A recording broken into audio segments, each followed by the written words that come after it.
여러분이 생각하는 이거는 어른들만의 음식이다라고 하는 음식이 혹시 생각하는 게 있으신가요? 저는 홍어라는 음식이 그런 음식이라고 생각합니다. 이거는 정말 어른들만의 음식이라고 생각을 합니다. 유튜브에 보면 저희 쌍둥이랑 나이가 같은 쌍둥이가 있습니다. 그 뚜아 뚜지라고 이렇게 나와 있는데 그 친구들이 아이들 사이에서는 굉장히 유명하거든요. 근데 그 아이들이 홍어를 먹는 동영상이 있습니다. 근데 보면은 요만한 거 줬는데도 막 이러고 먹습니다. 매우니까 혓바닥이 안 닿게 이러고 먹는 걸 보면서 이거는 정말 아이들의 음식이 아니라 어른들만의 음식이다라고 이렇게 생각이 되는데요. 사실 저도 대학생이 되기 전까지는 정말 그 먹기 전에 먹었다가 비명을 지른 적이 있을 정도로 어른들만의 음식이죠. 근데 제가 대학교 1학년 때쯤에 제가 그 학생회 이제 했었는데 거기 학생회 선배들이 후배들을 부르는 겁니다. 야, 누구 학생회실로 와라. 그랬더니 선배들이 이제 그 후배들 맛있는 거 사주려고 부른 거죠. 근데 시장에 가서 여러 가지를 사왔더라고요. 뭐 전도 사오고 뭐 무슨 막국수 같은 것도 사오고 막 여러 가지 사왔습니다. 그런데 이제 먹으려고 하니까 선배가 잠깐 아직 메인이 오지 않았다. 그런데 어떤 선배가 이제 딱 들어오더라고요. 검은 봉지를 들고 들어오는데 이미 들어오는 순간부터 그 암모니아 냄새가 코를 막 자극하기 시작하는 거죠. 그래서 큰일이다. 저 못 먹는데 이렇게 해서 저도 먹을 생각이 1도 없었고 저희 친구들도 다 그 먹을 생각이 없었죠. 그런데 선배가 딱 이렇게 얘기를 하는 겁니다. 야, 이건 어른들의 음식인데 아마 니들 새내기들은 아마 이거 못 먹을걸? 하루 강아지 풋내기 초딩 입맛들은 이거 입에도 못 댈걸? 이라고 말을 하는 겁니다. 또 제가 또 오기가 생겼죠. 그래가지고 눈 딱 감고 그때 홍어를 입에 딱 집어넣습니다. 그리고 그 후로는 제가 굉장히 좋아하는 음식이 돼버렸죠. 저는 가끔 홍어가 생각이 날 때가 있습니다. 그래서 지난번에 아버지 입원해 계실 때도 전주에 갔을 때도 점심으로 홍어탕 사 먹고요. 그 다음에 또 며칠 전이었죠. 그 김상철 장로님이 홍어를 족구하는 팀들 대접해 주셔가지고 아주 맛있게 먹은 기억이 있는데 얼마나 감사했는지 모릅니다. 제가 사 먹을 수는 없는데 누군가 주시면 얼마나 감사한지 모릅니다. 제가 왜 이야기를 하는가 하면 저에게 홍어를 이렇게 먹도록 만들었던 그 대학 선배가 했던 그 선배의 재치가 바로 오늘 이 히브리서 5장 11절에서 14절에 히브리서 기자가 바로 그 재치를 발휘하고 있거든요.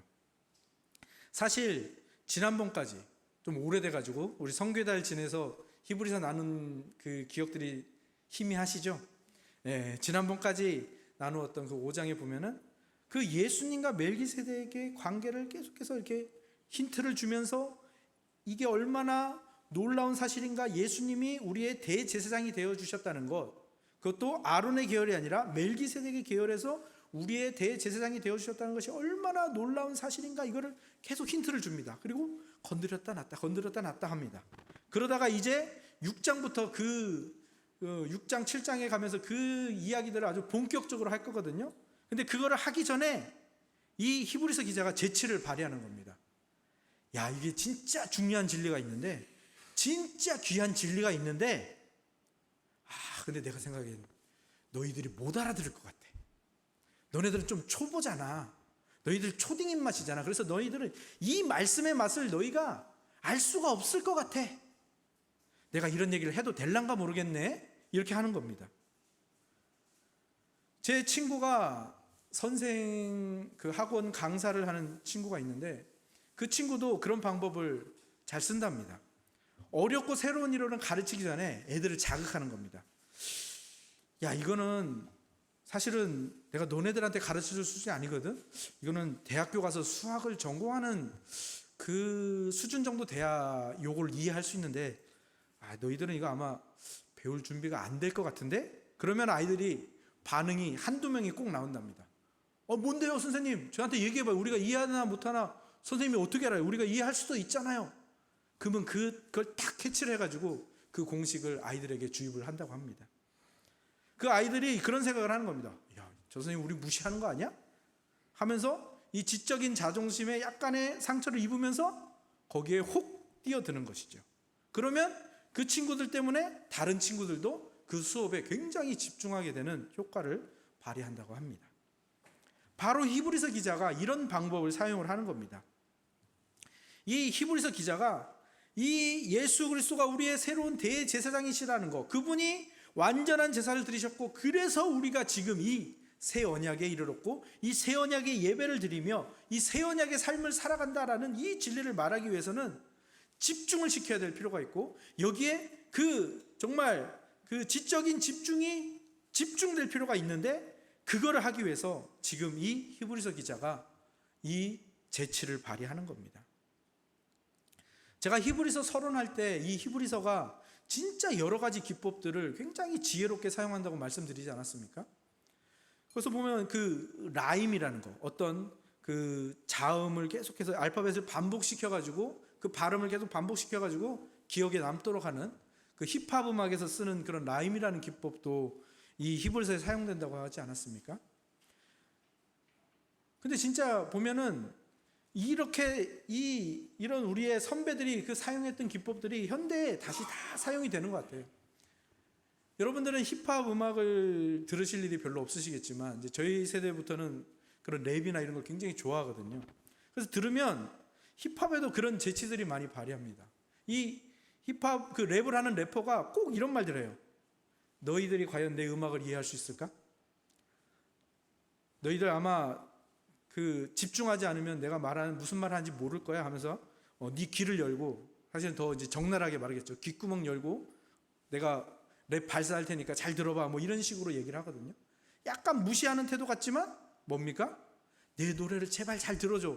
내가 전달하는 게 너희들한테 꼭 전달되었으면 좋겠어 라는 그 간절한 의미가 그 가사에 들어있는 거거든요.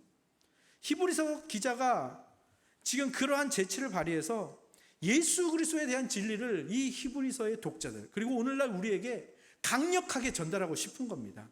그래서 너희들이 이 새 언약의 삶으로, 새 언약의 예배로 꼭 들어왔으면 좋겠다. 더 깊은 신앙의 세계, 더 깊은 은혜의 세계로 너희들이 꼭 들어왔으면 좋겠다. 그 히브리서 기자의 간절한 마음이 저에게 전달되어지는 것 같습니다. 그래서 이제 히브리서 기자가 그동안 모세를 등장시켰던 이유, 그리고 아론과 이 제사장, 그리고 멜기세덱을 등장시키고 이제 그것들이 쭉 이어져 가겠죠. 그래서 11장에 가서는 우리가 잘 아는 대로 믿음의 영웅들을 소개하고 12장 13장에 가서는 그 믿음으로 인내하면서 예수 그리스도가 걸어가신 길을 우리도 같이 함께 걸어가자라는 이 권면까지 이어지는데, 지금 이 5장 11절에서 14절이 굉장히 중요한 역할을 하고 있다는 겁니다. 그런데 제가 이렇게 말씀을 드리면 그러면 그 뒷 내용을 들으면 되지 꼭 이 부분을 우리가 함께 나눠야 되는가? 이 부분 그냥 그 당시에게서는, 그 당시 독자들에게서는 효용이 있었을지 몰라도 지금 우리는 그냥 그다지 중요하게 여기지 않아도 되는 거 아닐까? 더 심하게 말하자면 중간에 낀 어떤 잡담 같은 걸로 스킵해도 되는, 넘어가도 되는 걸로 우리가 여겨도 되지 않을까, 그렇게 생각을 할 수가 있겠죠. 그런데 우리가 이거를 분명히 알아야 됩니다. 진짜 프로들은요 항상 이 잡담이라는 걸 굉장히 즐겨 사용을 합니다. 왜냐하면 어떤 일에 있어서 용건부터 말하는 사람은요 초보입니다. 그 일의 전문가가 아닌 거예요. 자신이 없으니까 다른 거 할 생각을 못하고 뭐라는 겁니까? 용건부터 말합니다. 초보죠. 그래서 그 일본 그 메이지 대학 문학부 교수인 사이토 다카시라는 사람이 이런 책을 썼습니다. 잡담이 능력이다. 잡담이 능력이랍니다. 그래서 그 잡담이 이 무거운 사회에서 어떤 역할을 하는가 하면 이 무거움을 가볍게 만들어준다는 것. 그래서 진짜 그 무겁고 진중한 것 속으로 들어갈 수 있도록 만들어주는 게 바로 이 잡담이라는 것이죠. 그래서 그 책에서 말한 내용입니다. 초보는 용건부터 말하고 프로는 잡담부터 시작한다. 무거운 사람이 하는 대화의 특징은, 그리고 초보가 하는 사람의 특징은 잡담과 유머가 없는 것이고, 항상 이게 옳은가 이게 그런가 이런 토론 속으로만 이끌어가지만 프로는 가벼움으로 시작해서 그 가벼움을 무거움으로 가져갈 수 있고 진중함으로 가져갈 수 있다라고 말하는 것이죠. 저도 프로가 되어야 할 텐데 그죠? 잡담의 힘은 가벼움에 있는 거죠. 그 가벼움이 상대방의 갑옷을 벗기고 무장해제를 시키는 거죠. 우리가 이솝우와 잘 알고 있지 않습니까? 햇님과 바람, 나그네 옷을 벗기는 대결을 하죠. 그때 누가 이깁니까? 강한 바람이 이겼나요? 아니죠. 따뜻한 햇빛이 결국 나그네 옷을 벗게 만들었죠. 그래서 이 잡담이라는 것은 쓸데없는 게 아니라 가벼움으로 사람과 사람 사이에 관계를 이어주고 이 무거운 주제로 들어갈 수 있는 그러한 소통의 길을 열어주는 것입니다. 오늘 읽으신 본문의 그 가치와 중요한 이유가 바로 여기에 있는 거죠. 6장부터는 사실 진짜로 굉장히 무거운 주제들과 어쩌면 권면과 경고 이런 것들이 계속해서 나오게 될 겁니다. 촉구하는 말, 그리고 너희들 이렇게 있으면 안 된다라는 말이 계속해서 나올 거예요. 그 무거움을 감당할 수 있도록 이 가벼운 접근을 하는 것, 바로 오늘 이 본문이 하는 일이고요. 그 다음에 우리를 그렇게 해서 단단한 음식을 먹을 수 있도록 우리를 도와주고 있는 것이죠. 사실 이 히브리서의 수신자들, 히브리서의 독자들 정도면 벌써 단단한 음식을 먹는 장성함에 이르렀어야 하는 게 마땅합니다. 오늘 히브리서를 읽는 우리도 마찬가지죠.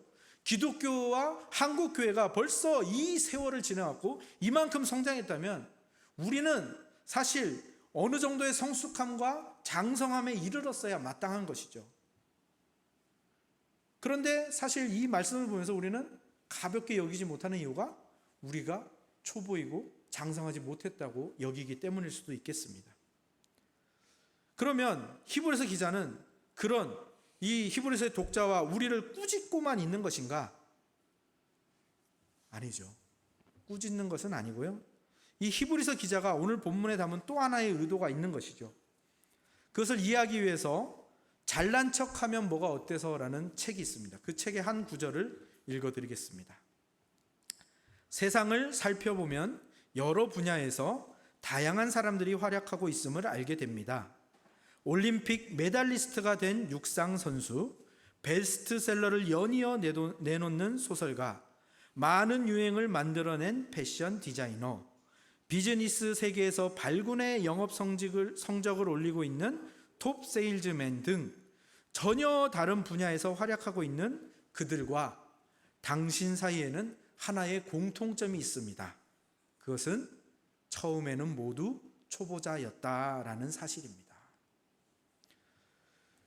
자신이 초보부터 시작했다라는 것을 인식하고 그것을 늘 마음에 품는 것을 초심을 잃지 않는다라고 표현하죠. 겸손한 마음, 그 초심을 잃지 않은 사람만 겸손한 마음을 가질 수가 있고요. 초심을 잃지 않은 사람만이 초보자들에 대한 배려를 잊지 않을 수가 있고요. 꼰대가 되지 않는 것이죠.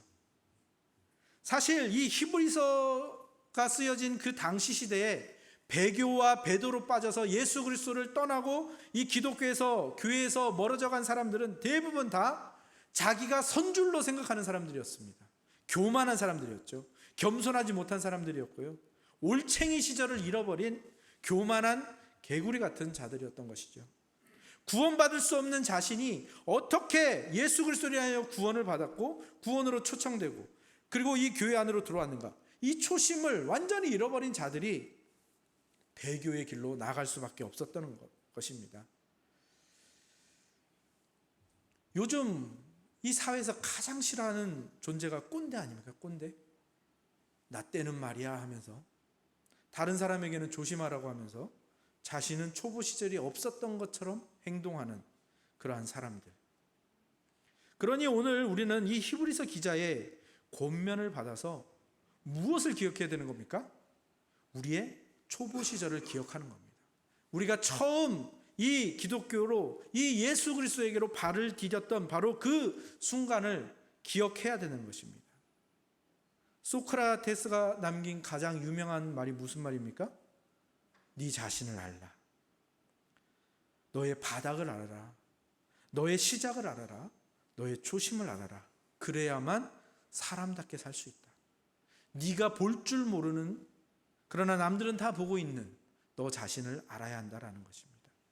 그러니까 우리가 어디에서 시작되었는지 우리의 근원, 우리의 그리고 바닥을 아는 사람, 그 사람만이 예수 그리스도를 끝까지 붙들 수 있는 것이죠. 예수 그리스도를 결코 버리거나 포기할 수 없는 것은 바로 그 초심을 잃지 않은 자만이 할 수 있는 일인 것입니다.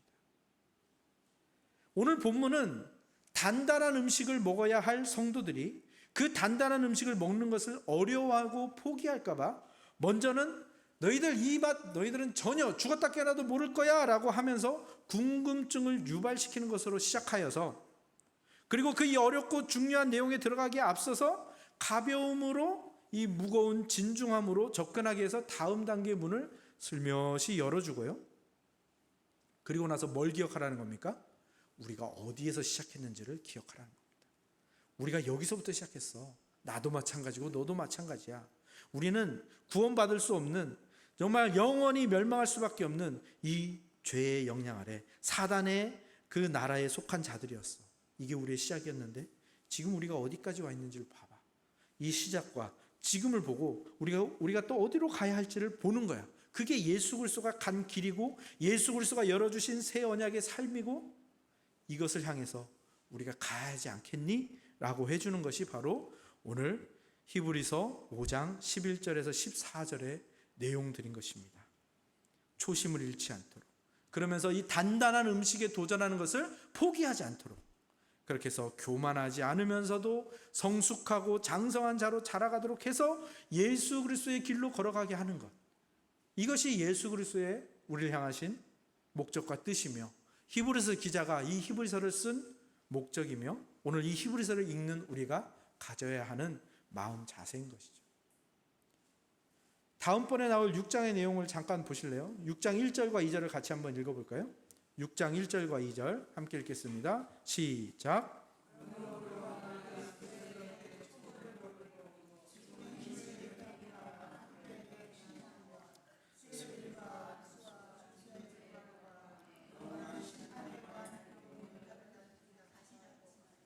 온전한 대로 나아갈지.